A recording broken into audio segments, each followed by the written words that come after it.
कोइला खानी पाइने अनि यस कुरालाई पुष्टि गर्ने के खनिज भन्न आछ। कोइला तथा खनिज तेल भन्दा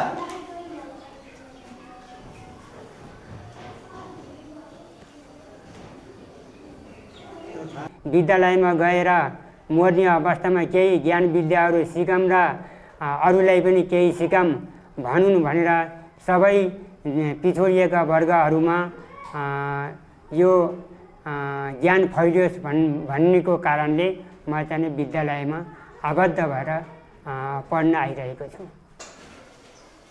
यसको एन्सर त थाहा छ नि? तिमीले निकाल्नु भयो कहाँबाट कस्तो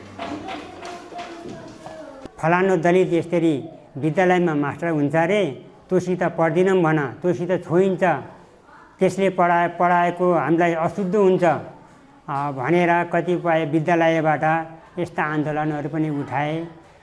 ती दलित मास्टरहरू साइड पनि लागेको पनि मलाई अनुभव छ।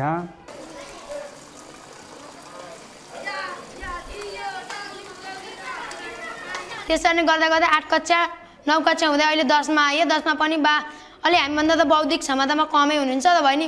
अनि हामीले उहाँलाई सघाउने गर्दछौँ नजानेको कुरामा, उहाँले पनि सोध्नुहुन्छ गाह्रो नमानी।